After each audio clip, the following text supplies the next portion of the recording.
বাংলাদেশের আগামী নির্বাচন কয়েক দশকের মধ্যে গুরুত্বপূর্ণ, ব্রেন্ট ক্রিস্টেনসেনের মন্তব্য। ইতিহাসের সবচেয়ে সুষ্ঠু ভোটের আশা প্রেস সেক্রেটারির। টাঙ্গুয়ার হাওরে যাওয়ার পথে বাস খাদে মামের মৃত্যু। নরসিংদী, বাগেরহাট ও গোপালগঞ্জের দুর্ঘটনায় আরও 5 জনের মৃত্যু।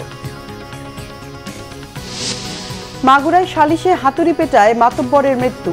আশুলিয়ায় স্ত্রীকে গলা টিপে হত্যা করে পালিয়েছে মাদকাসক্ত স্বামী।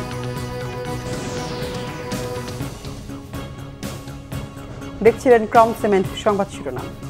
ঢাকায় যুক্তরাষ্ট্রের নতুন রাষ্ট্রদূত হিসেবে মনোনীত ব্রেন্ট ক্রিস্টেনসেন বলেছেন, বাংলাদেশে আগামী নির্বাচন কয়েক দশকের মধ্যে সবচেয়ে গুরুত্বপূর্ণ। নতুন সরকার ও সামনের দিকে এগিয়ে যাওয়ার নতুন পথ খুঁজে নিতে হবে এই নির্বাচনে। গণতান্ত্রিক ভবিষ্যতের এই অভিযাত্রায় বাংলাদেশের পাশে থাকবে বলেও জানান ব্রেন্ট ক্রিস্টেনসেন। যুক্তরাষ্ট্রের সিনেটে অনুষ্ঠিত শুনানিতে এসব কথা বলেন ব্রেন্ট ক্রিস্টেনসেন। গত 2 সেপ্টেম্বর ব্রেন্ট ক্রিস্টেনসেনকে বাংলাদেশের পরবর্তী রাষ্ট্রদূত হিসেবে মনোনীত করেন মার্কিন প্রেসিডেন্ট ডোনাল্ড ট্রাম্প। মনোনয়ন অনুমোদনের জন্য সিনেটে শুনানি হয়। বৃহস্পতিবার পররাষ্ট্র বিষয়ক সিনেট কমিটিতে শুনানিতে অংশ নেন ব্রেন্ট ক্রিস্টেনসেন। সিনেটের ওয়েবসাইটে এই শুনানি সরাসরি সম্প্রচার করা হয়। সিনেট অনুমোদন দিলে নতুন রাষ্ট্রদূত নিয়োগ আনুষ্ঠানিকভাবে ঘোষণা করা হয়। প্রধান উপদেষ্টার প্রেস সচিব শফিকুল আলম বলেছেন, ইতিহাসের সবচেয়ে সুষ্ঠু ও শান্তিপূর্ণ নির্বাচন হবে ফেব্রুয়ারির নির্বাচন।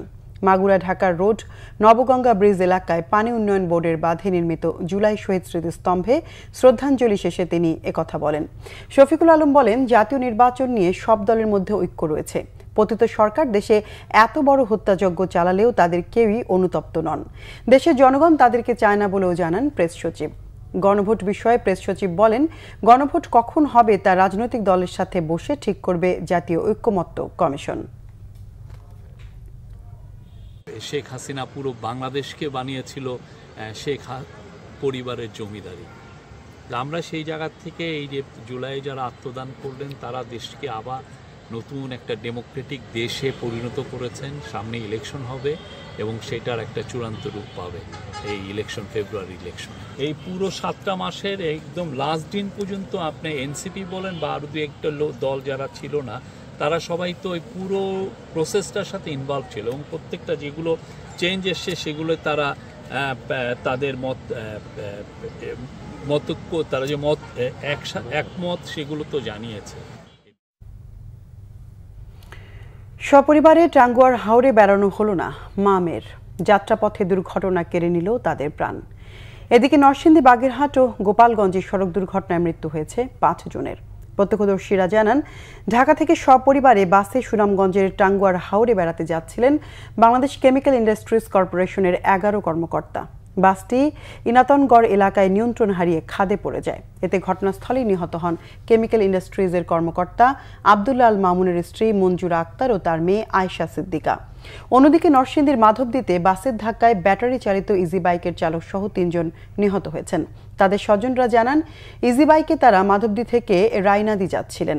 ঢাকা সিলেট মহাসড়কে একটি বাস ইজি বাইকটিকে চাপা দেয়। এতে ঘটনাস্থলে 2 জন এবং হাসপাতালে নেয়ার পথে আরেকজনের মৃত্যু হয়। এদিকে সকালে খুলনা বাগেরহাট মহাসড়কের বাস চাপায় শামীম তালুকদার নামের এক ঠিকাদার নিহত হয়েছেন।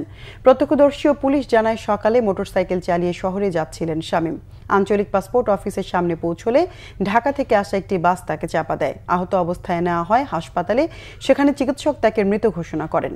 এছাড়া গোপালগঞ্জের কানে হেডফোন লাগিয়ে রেললাইন পার হওয়ার সময় ট্রেনে কাটা পড়ে মৃত্যু হয়েছে এক কলেজ ছাত্রের। মাগুরায় সালিশ বৈঠকে হাতুড়ি দিয়ে পিটিয়ে মেরে ফেলা হয়েছে এক মাতব্বরকে। পুলিশের স্থানীয়রা জানায়, জমির ধান কাটা নিয়ে বর্গাচাষী আনোয়ার হোসেন ও শিউলি খাতুনের মধ্যে বিরোধ দেখা দেয়। এ সময় দুপক্ষের হাতাহাতিও হয়। এ নিয়ে দুপুরে সালিশে বসেন স্থানীয়রা। সালিশের মধ্যেই আনোয়ারের ছেলে আবির উত্তেজিত হয়ে শিউলি খাতুনের মামা বাদশা মোল্লার মাথায় হাতুড়ি দিয়ে আঘাত করে। গুরুতর আহত অবস্থায় বাদশাকে সদর হাসপাতালে নেওয়া হয়। সেখানে চিকিৎসক তাকে মৃত ঘোষণা করেন।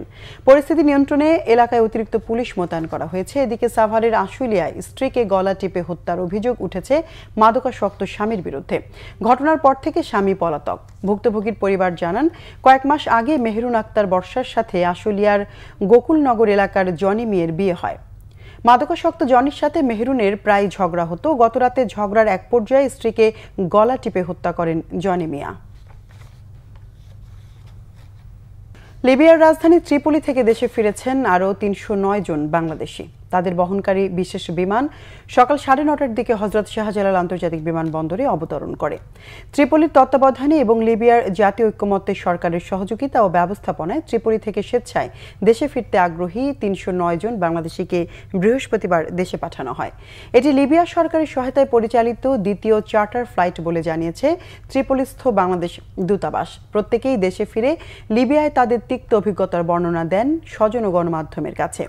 এর আগে স্বেচ্ছায় দেশে ফেরার জন্য দূতাবাসে আবেদন করেন তারা। লিবিয়া সরকারের সহযোগিতায় তাদের প্রত্যাবাসনের জন্য প্রয়োজনীয় ডকুমেন্টস প্রস্তুত, স্থানীয় কর্তৃপক্ষের কাছ থেকে বহির্গমন ছাড়পত্র সংগ্রহ সহ সব প্রশাসনিক প্রক্রিয়া সম্পূর্ণ করেছে ত্রিপোলি বাংলাদেশ দূতাবাস।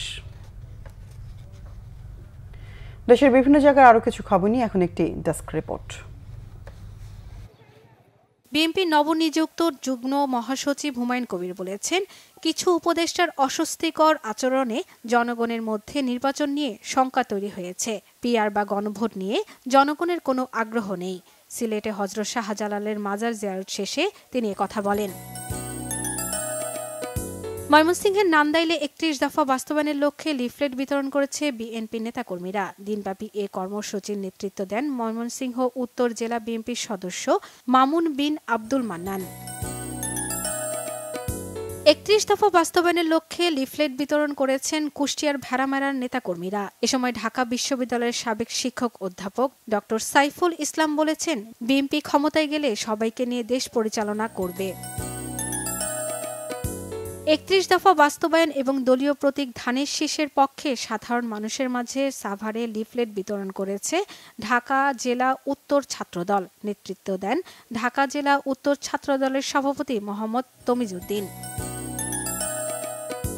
মুন্সিগঞ্জেও একই ইস্যুতে লিফলেট বিতরণ করেছেন মুন্সিগঞ্জ জেলা বিএনপির সদস্য সচিব মোহাম্মদ মহিউদ্দিন। ধানের শীষের ভোট দেওয়ার আহ্বান জানান তিনি। কাদিয়ানীদের রাষ্ট্রীয়ভাবে অমুসলিম ঘোষণার দাবিতে মুন্সিগঞ্জের শ্রীনগরে ইমাম ও সুধী সম্মেলন হয়েছে। দুপুর পর্যন্ত শ্রীনগর চকবাজার কেন্দ্রীয় জামে মসজিদে খতমে নবুয়াত সংরক্ষিত কমিটি বাংলাদেশ শ্রীনগর উপজেলা শাখার উদ্যোগে এ সম্মেলন হয়। খাগড়াছড়ির মাটিরাঙ্গায় ফ্রি হেলথ ক্যাম্প করেছে একটি বেসরকারি প্রতিষ্ঠান। ইউনিয়ন পরিষদ কার্যালয়ে এ আয়োজন করা হয় দরিদ্রদের জন্য। শর্মিলা কেয়া, বাংলা ভিশন নিউজ ডেস্ক। দর্শক, ছিল এখনকার মতো। পরের সংবাদ সন্ধ্যা 7:30টায় দেখার আমন্ত্রণ রইল। এতক্ষণ সঙ্গে থাকায় ধন্যবাদ সবাইকে।